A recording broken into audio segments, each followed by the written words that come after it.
Catatan akhir tahun RSP tahun 2022.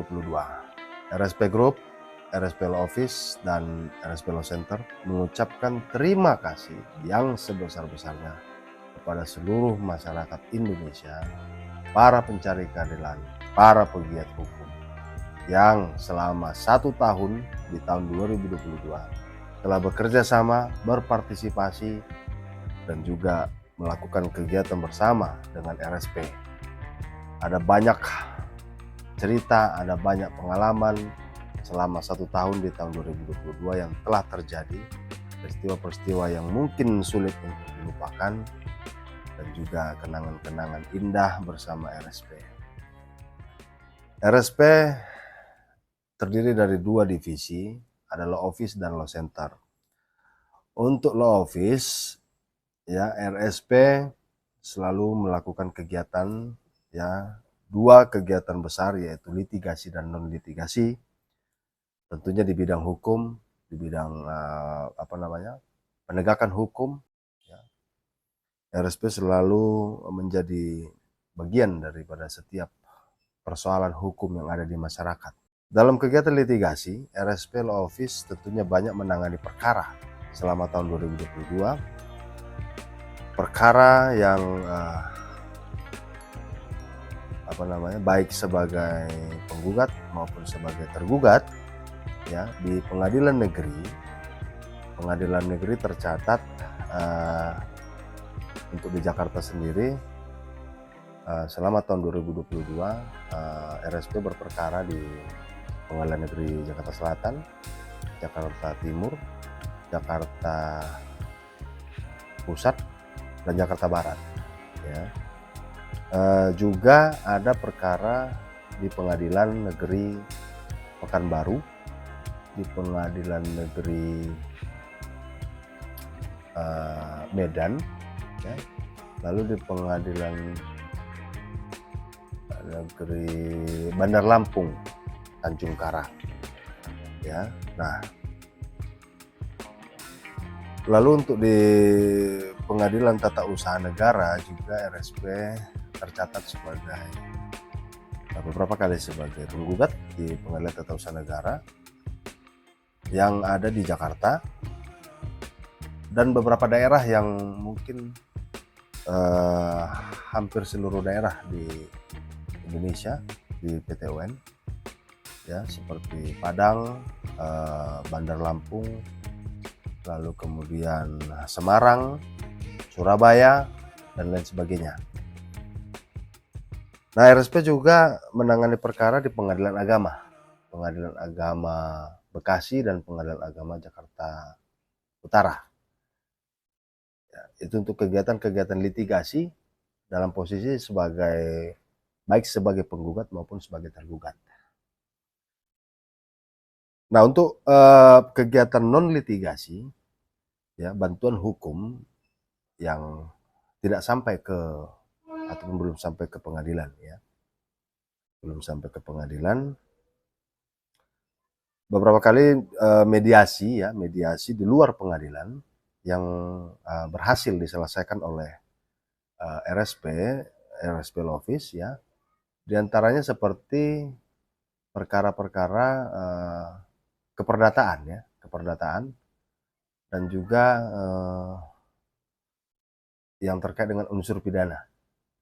Keperdataan misalnya adalah yang terkait masalah perjanjian, ya, perjanjian baik uang prestasi maupun perbuatan melawan hukum, ya, beberapa kali berhasil dimediasikan. Ya, lalu kemudian beberapa kali konsolidasi bersama klien, ya, untuk menyelesaikan masalah. Dan beberapa kali juga tercatat konsultasi klien yang tidak sampai kepada pengadilan ataupun kepolisian, ya, karena sifatnya hanya advice hukum, ya, beberapa perusahaan. Di samping itu juga ada beberapa perkara yang berada di kepolisian, yang sampai saat ini masih berjalan. Nanti akan kami jelaskan di akhir.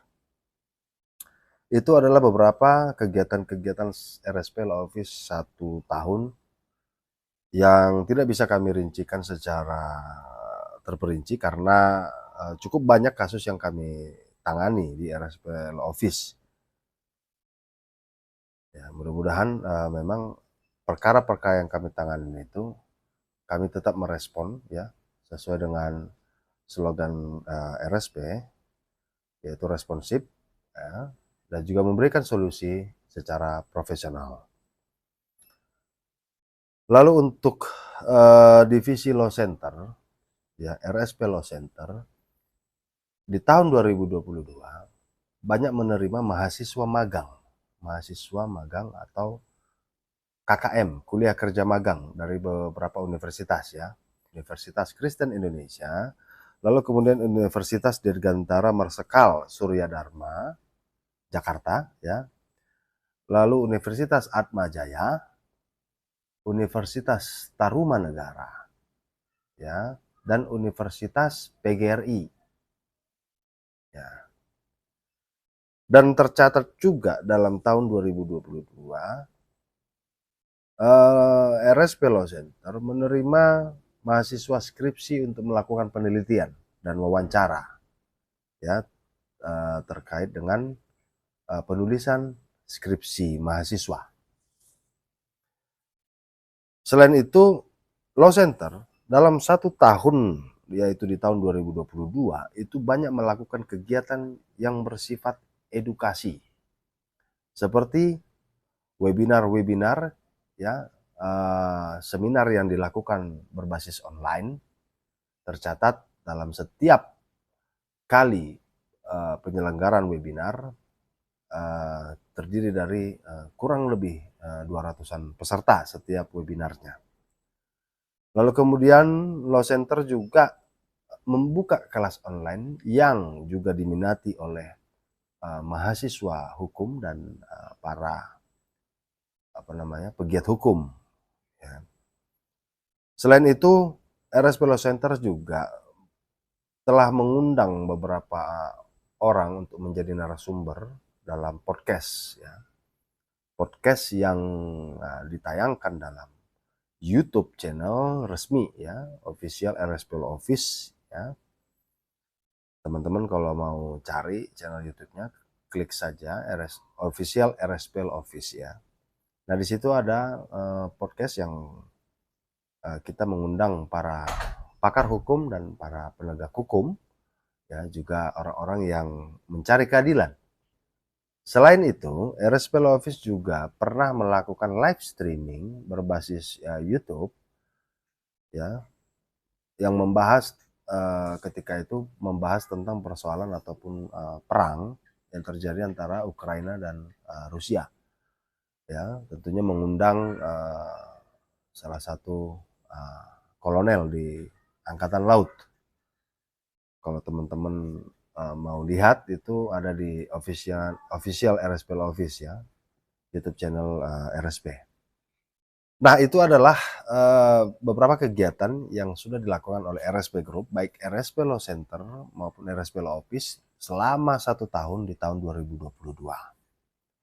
Nah, sebagai catatan akhir tahun, ada beberapa catatan RSP di tahun 2022 ini. Di antaranya kasus-kasus yang masih dalam penanganan RSP ya. Di antaranya ada kasus pertanahan ya, yang tentunya kasus pertanahan itu sangat rumit di Indonesia ini ya, sangat rumit di Indonesia ini, dan memang membutuhkan selain pengetahuan juga memerlukan kejernihan otak ya, kejernihan isi kepala ya. Karena kita ketahui banyak sekali mafia-mafia tanah yang berkeliaran di Indonesia. Makanya pemerintah RI membentuk namanya Satgas Mafia Tanah. Setidaknya ada 3 kasus tanah yang ditangani oleh RSP dalam tahun 2022. Di antaranya tanah dalam di antaranya kasus pertanahan dalam teritorial BPN Kabupaten Bekasi. Ya. yang sampai saat ini masih bergulir, ya, dan menunggu ketegasan daripada BPN Bekasi. Lalu kemudian kasus pertanahan, ya, dalam teritorial BPN Kabupaten Bogor, ya. Nah, dua kasus ini, ya, dalam teritorial BPN Bekasi dan BPN Kabupaten Bogor ini bersinggungan dengan kepala desa, ya, kepala desa. Nah, dari pengamatan kami, dari pengamatan dan penilaian kami di lapangan dan menelaah kasus, ya, perlu kami ingatkan bahwa posisi sentral kepala desa itu sangat penting, ya, dalam urusan pertanahan.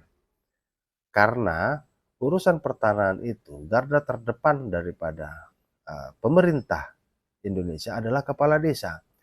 Nah, seperti di Kabupaten Bekasi misalnya, itu kepala desa diduga, ya, diduga kepala desa itu mendaftarkan tanah, ya, di BPN Bekasi, di BPN Kabupaten Bekasi itu dengan memanfaatkan sistem PTSL, ya, pendaftaran tanah sistematis lengkap, programnya Bapak Jokowi Presiden RI. Nah, ternyata, ya, ini kelemahan, ini suatu kelemahan. Pendaftaran PTSL itu, ya, hanya cukup, ya, cukup menunjukkan KTP atau identitas, ya. Jadi pembuktian kepemilikan tanahnya menurut kami sangat lemah.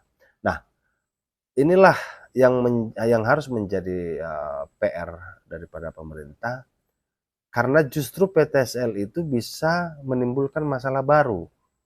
Karena ternyata pendaftaran PTSL itu hanya cukup menunjukkan KTP.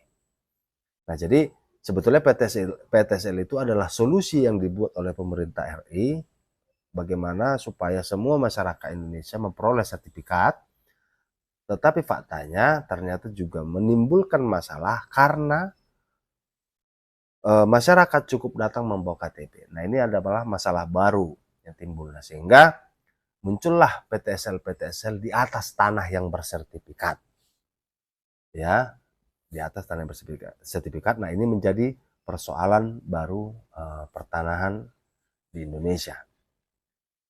Lalu kemudian di Kabupaten Bogor misalnya, kasus tanah yang kami tangani, ya, ternyata di buku tanah si kepala desa itu tidak mencatatkan riwayat pertanahan, riwayat kepemilikan tanah, ya. Misalnya dari si pemilik pertamanya A, lalu kemudian sudah pindah tangan ke B, itu tidak dicatatkan di buku tanah. Nah, ini menjadi BPN menjadi sulit untuk menelusuri. Lalu kemudian terjadi perbedaan gambar misalnya di sertifikatnya. Nah, sementara sertifikat sudah terbit, sehingga orang yang ingin mendaftarkan, ya, orang ingin melakukan permohonan pendaftaran tanah, lalu BPN menjawab tumpang tindih dengan bahwa tanah yang didaftarkan itu sudah milik orang. Padahal tanah yang mau didaftarkan tadi itu, ya, beda lokasinya dengan kepemilikan sertifikat yang dikatakan BPN tadi. Nah, ini menjadi persoalan, ya. Padahal seharusnya tidak di situ titiknya, kemudian dikatakan bahwa di situ sudah ada yang punya. Nah, ini persoalan. Nah, lalu kasus tanah yang ketiga yang kami tangani itu ada di Jakarta Utara. Jakarta Utara yang sudah masuk ke dalam Pengadilan Tata Usaha Negara, ya, sudah dalam proses, ya, proses sekarang masuk ke proses jawaban dari tergugat dan tergugat intervensi. Nah, ini juga munculnya sertifikat, ya, itu katanya berdasarkan girik. Nah, sementara diketahui, ya, dan telah dikonfirmasi kepada kepala desa yang bersangkutan, ya, girik itu tidak terdaftar. Nah, lalu kemudian klien kami itu memiliki akta verponding, ya, masih surat Belanda, ya. Nah, diketahui bahwa belum pernah ada sertifikat yang timbul, ya, baik girik maupun sertifikat. Nah, itu persoalan yang harapannya di tahun 2003 itu menjadi terang benderang, dapat tuntas dan dapat selesai, dan rekomendasi kami terhadap pemerintah RI adalah ya supaya memberantas mafia-mafia tanah yang masih berkeliaran di seluruh wilayah Indonesia. Ya, maka pengoptimalan Satgas Mafia Anti Tanah, pengoptimalan Satgas, ya, Satgas Anti Mafia Tanah itu dapat lebih lebih berperan dalam menangani persoalan-persoalan tanah yang ada di masyarakat. Selanjutnya ada kasus juga yang sedang kita tangani yang memang cukup viral di media sosial seperti TikTok, ya. Kasus Ibu Ernawati, ya, Ibu Ernawati yang lokusnya ada di Sulawesi Selatan, di mana kasus tersebut adalah diduga saudara kandungnya dibunuh diduga dilakukan oleh aparat kepolisian. Nah, ini masih dalam penelusuran. Ya, kami sebagai kuasa telah bersurat kepada Kepala Divisi Propam Mabes Polri untuk menelaah. Nah, sementara kasus ini itu sudah berlangsung sejak 2019. Artinya sudah kurang lebih 3 tahun kasus ini berjalan. Nah, mudah-mudahan harapan kami terlepas siapa yang salah ataupun siapa pelakunya, tapi kasus ini dapat terang benderang, Ibu Ernawati tadi dapat memperoleh kepastian hukum dan keadilan, ya, keadilan yang semestinya didapatkannya, ya, terlepas dari siapa yang harus bertanggung jawab. Tetapi yang lebih penting adalah duduk kasus atau posisi kasus. Kalau memang ada yang bersalah di situ, maka kemudian harus dikenakan sanksi hukum, ya. Maka kalau tidak berarti ya kasus dapat ditutup agar tidak menjadi bulan-bulanan media sosial. Nah, harapan kami kepada Bapak Kapolri Listio Sigit juga, kami telah bersurat Pak, dan kami juga memberikan tembusan kepada Kapolri, kiranya kasus Ibu Ernawati dapat diterima dan dapat ditelusuri Pak, karena kasihan beliau dari Makassar datang ke Jakarta dan bertemu dengan kami. Ya, hanya rasa empati yang bisa kami berikan dan juga usaha-usaha bantuan hukum yang bisa kami berikan, ya. Dan kami mohon kepada Bapak Kapolri untuk mengusut tuntas kasus ini. Jika memang perlu Pak, dipertemukan saja atau dikonfrontir, ya, dimintai keterangan dari para pihak termasuk Ibu Ernawati, lalu kemudian Kapolda Sulsel dan juga Divpropam atau Bitpropam yang ada di Sulsel, ya, dimintai saja Pak, dipanggil semua para pihak supaya upaya Polri bersih-bersih, upaya berbenah Polri juga semakin mantap, ya, karena kami juga sebagai masyarakat Indonesia, khususnya kami advokat penegak hukum, menginginkan Polri yang betul-betul presisi, ya, sesuai dengan slogan daripada Bapak Kapolri yang menegakkan hukum berdasarkan Pancasila dan Undang-Undang Dasar 1945. Lalu ada beberapa kasus seperti di Polres juga, di Polres yang terjadi di Polres Jaksel, Tangsel, dan Bekasi, ini juga masih dalam proses hukum. Dan kami juga mengucapkan terima kasih kepada Bapak Kapolri yang telah memberikan respon positif atas surat pengaduan kami, ya, terhadap dugaan mangkraknya laporan kami di Polres Jaksel, Polres Tangsel, dan Polres Bekasi. Nah, harapan-harapan inilah Pak Kapolri, ya, agar polisi tetap berbenah, ya, dan memberikan pelayanan hukum dan bisa bersinergi dengan kami advokat yang juga adalah penegak hukum di masyarakat. Itu adalah bagian daripada kasus-kasus yang masih ditangani oleh RSPL Office dan memerlukan atensi yang ataupun perhatian penuh. Nah, selanjutnya kami juga menyoroti eh, ya kasus yang bersifat nasional bahkan internasional, yaitu kasus yang menyita perhatian publik seperti eh, apa namanya, pembunuhan polisi ya, yang dilakukan oleh polisi. Nah, ini juga menjadi catatan penting bagi kami. Karena kenapa? Karena RSP Lopis yang notabene adalah advokat melakukan kegiatan-kegiatan advokasi tidak lepas daripada kerjasama dengan kepolisian. Maka kenapa ketika ada suatu laporan polisi yang memang tidak ditanggapi, maka satu-satunya jalan advokat itu adalah, ataupun masyarakat itu adalah, mengadukan kepada divisi propam. Nah, celakanya divisi propam hari ini harus tersangkut dengan hukum ya, karena diduga pembunuhan dilakukan oleh kepala divisi propam itu sendiri. Nah, itu menjadi sorotan-sorotan penting di tahun 2022 ya, di samping persoalan-persoalan hukum lainnya.